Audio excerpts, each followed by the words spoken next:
This is Kababalaghan 101, your home for creative stories for all supernatural, from the Philippine mythology and folklore.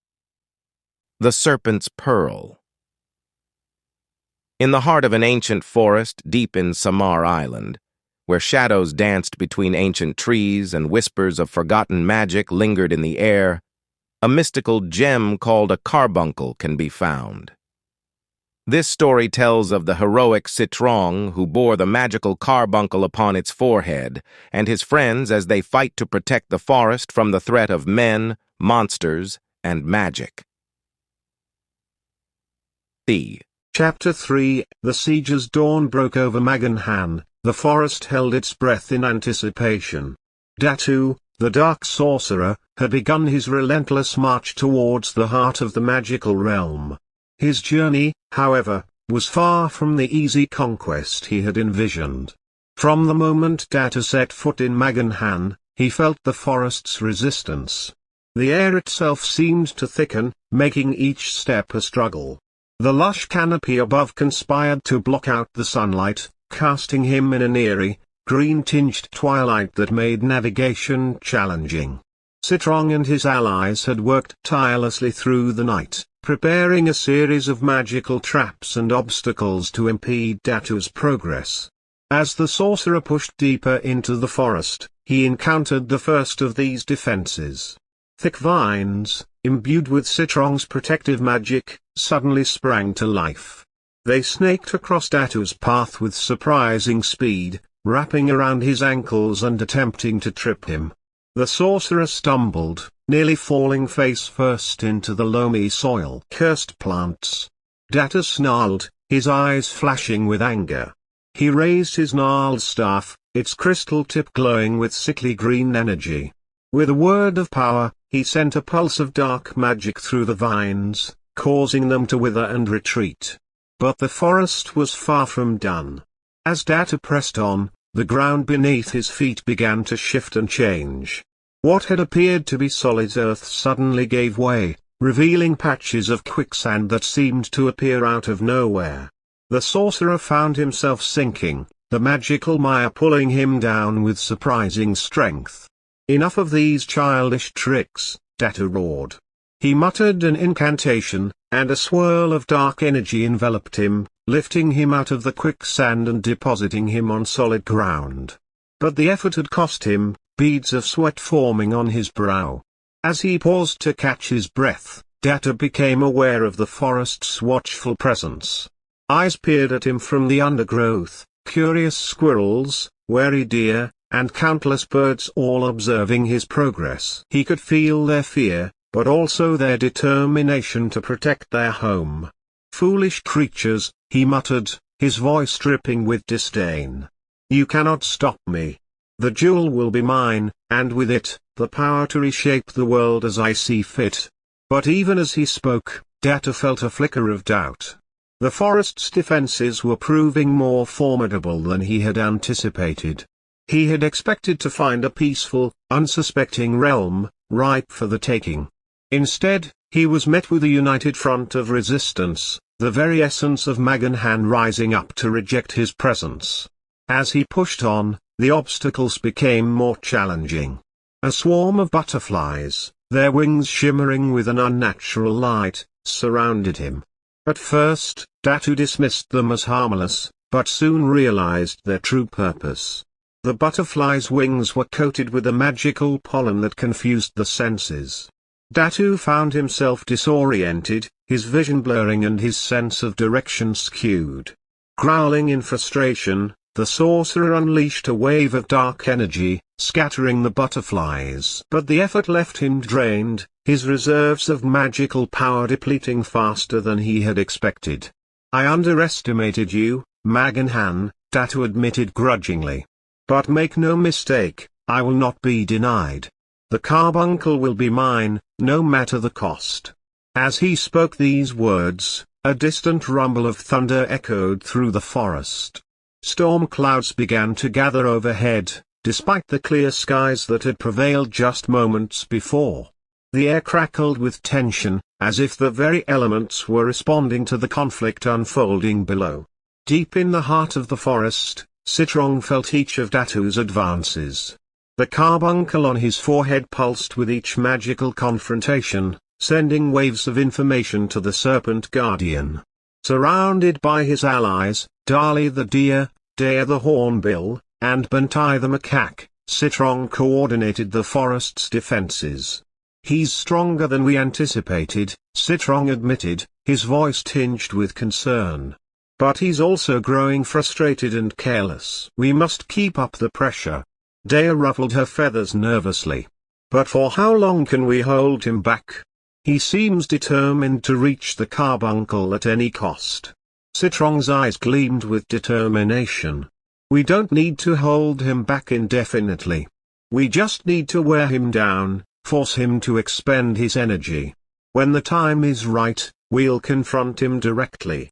As if in response to Sitrong's words, a flash of lightning illuminated the darkening sky, followed by a deafening crack of thunder. The gathering storm mirrored the building tension in Maganjan, as two powerful forces drew ever closer to a fateful confrontation. Back on his arduous path, Datu pressed on, his determination unwavering despite the challenges. With each obstacle he overcame, his anger grew, along with his resolve to claim the carbuncle's power. The forest had proven to be a worthy adversary, but in Datu's mind, it was merely delaying the inevitable. Little did the Dark Sorcerer know that his greatest challenge still lay ahead. As he drew closer to the heart of Maganjan, Sitrong and his allies were preparing for a final stand, one that would determine the fate of the forest and perhaps the world beyond. The storm clouds overhead grew darker, and a heavy rain began to fall, as if the sky itself were weeping for the conflict unfolding below. In this rain-soaked, magic-charged atmosphere, the stage was set for a confrontation that would test the limits of both Datu's dark powers and the united strength of Maganjan's defenders. As the storm raged outside, Sitrong and his friends gathered in a secluded glade deep within Maganjan.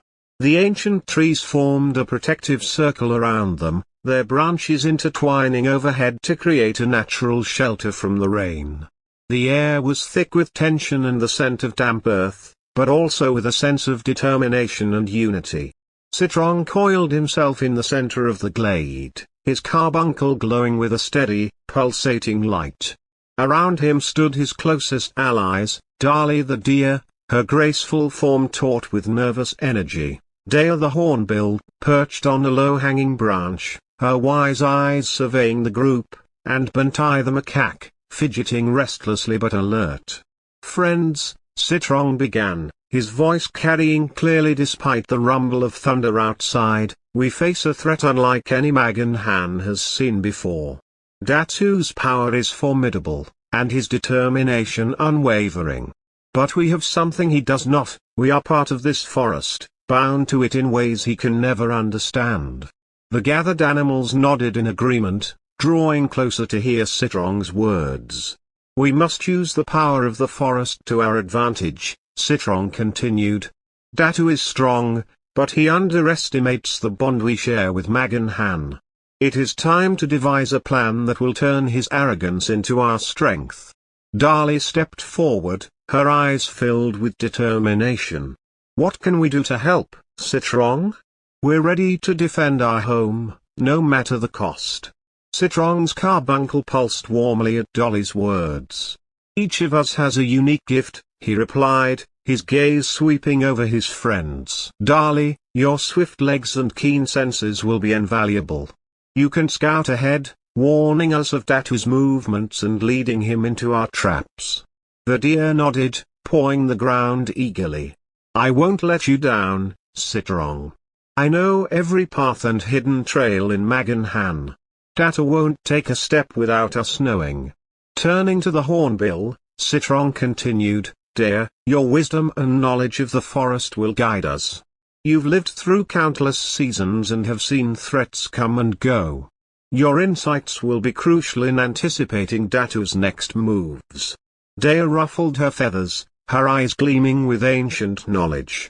"I've been preparing for this moment, Sitrong. I've recalled old spells and protections that haven't been used in generations. They may be just what we need to counter Datu's dark magic. Excellent, Sitrong nodded approvingly before turning to the macaque. Buntai, your agility and resourcefulness will keep us one step ahead of Datu. Your quick thinking has saved us more than once, and we'll need that cleverness now more than ever. Buntai grinned, bouncing on his feet. You can count on me, Sitrong. I've got a few tricks up my fur that'll make that sorcerer wish he'd never set foot in Maganjan. Together, Sitrong concluded, we will create obstacles and diversions to slow his progress. But more than that, we'll show Datu the true power of Maganjan, not just in magic, but in our unity and our connection to this land. As they began to discuss specific strategies, Sitrong felt a surge of energy from the carbuncle. He closed his eyes, focusing on the ancient magic that flowed through the forest. The air around them shimmered with energy, and the trees seemed to lean closer, their leaves rustling with anticipation. Maganjan, Sitrong whispered, his voice carrying a power that made his friends fall silent, lend us your strength. We are your children, your protectors, and your voice. Guide our actions and fortify our resolve. Together, we will defend our home.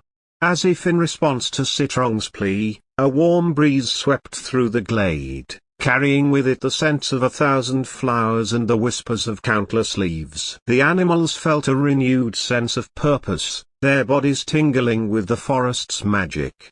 Dea spoke up, her voice filled with awe. I can feel it, Sitrong. The forest is with us. It's as if every tree, every blade of grass, is ready to join our fight. Sitrong nodded, his eyes gleaming. Yes, and we must use this connection wisely. Datu's power comes from dark rituals and stolen knowledge. Ours comes from our bond with Maganjan and with each other. That will be our greatest strength. As the group huddled closer, Sitrong began to outline their plan of action. They would use the forest's natural features to their advantage, creating illusions to confuse Datu and lead him astray. Dali would use her speed to lay false trails, while Buntai would set up clever traps using vines and fallen logs. Daya's role would be to counter Datu's magic with ancient forest spells, weakening his defenses and disrupting his concentration.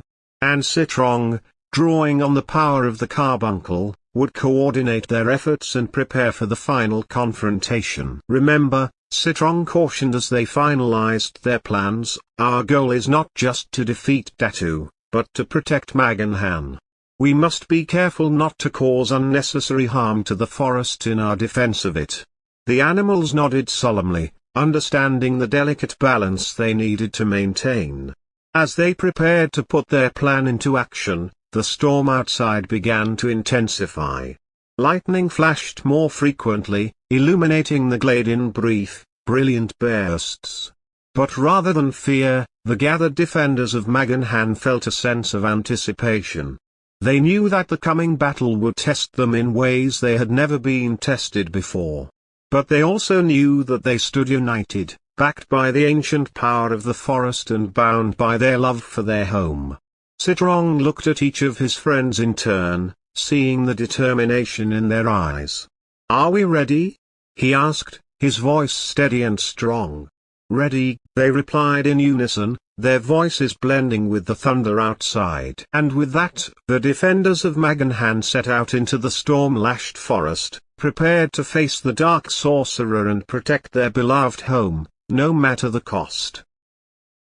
Thank you for joining us on this new tale of wonder and magic. Catch us next time for the exciting continuation of the adventure of Sitrong and his friends in the next chapter of The Serpent's Pearl here at Kababalaghan 101. We love to hear your thoughts about the story. Let us know in the comments section and share the video to your friends. If you like this kind of videos, please hit like, subscribe, and turn on the notification bell to show your support and help us produce more of these type of content for you. You can reach us through our Facebook, Instagram, and TikTok. Say hi. We would love to hear from our friends and grow the community. Thank you, and stay spooky.